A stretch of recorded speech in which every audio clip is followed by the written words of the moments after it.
Dallas police say a driver suspected of being under the influence caused an accident that cost a man his leg. It was early in the morning New Year's Day near downtown Dallas when the victim, standing by his parked motorcycle, was hit by a pickup truck. The accident left his leg crushed. Dallas police say 26-year-old Keandre Nash, who was driving the pickup, was arrested and charged with intoxication assault. Fox 4's David Santandri talked to the victim's family. He's live at the scene of the accident. David. Yeah, seconds after the 30-year-old's left leg was severed because of that truck crashing into it, video posted to social media shows he was leaning up against this pole with only his right leg for support. His left leg was no longer there. You could see the state of shock just expressed on his face. We are not going to show you that portion of the video because it's just entirely way too graphic, but we are going to show you what led to it.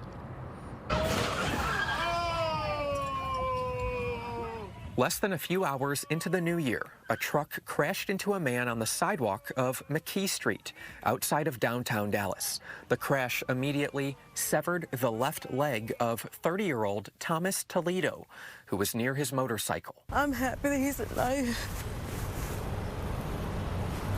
but I know his life has changed. Belinda Toledo says her son did not think he was going to live. He called saying, "I love you, Mom.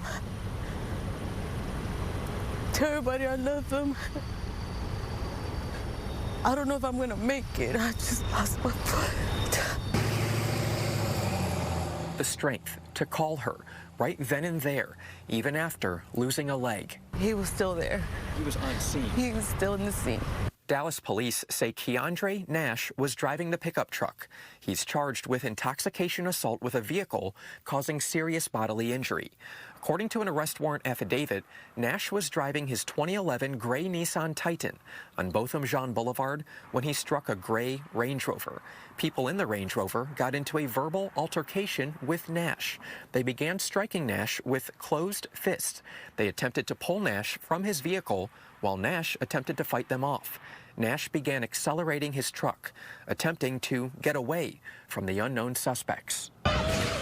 That's when he crashed into a motorcycle, a Jeep Wrangler, and Toledo. According to the affidavit, Nash failed field sobriety tests and told arresting officers while getting blood drawn at a hospital, "We all know I was under the influence." The whole family's distraught. Toledo's attorney spoke to Fox 4 outside Parkland Hospital, where Toledo is undergoing surgeries and treatment. And he's scared, right? He's scared because medical bills are piling up. Toledo's family created a GoFundMe listing, but they say, unfortunately, there are other GoFundMe listings circulating claiming to be connected to Toledo that are not. Yeah, you know, it's incredibly shameful. It's fraud, right? Toledo loved to ride motorcycles. He's a very outgoing person. Moving forward, it'll be a long road of recovery to find his new normal. I want justice for my son.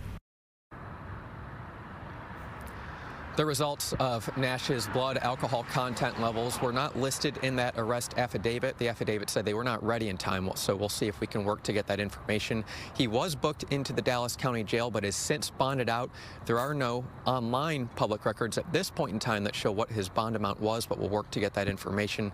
And of course, if anyone has additional information on this case, you can call Dallas Police Department.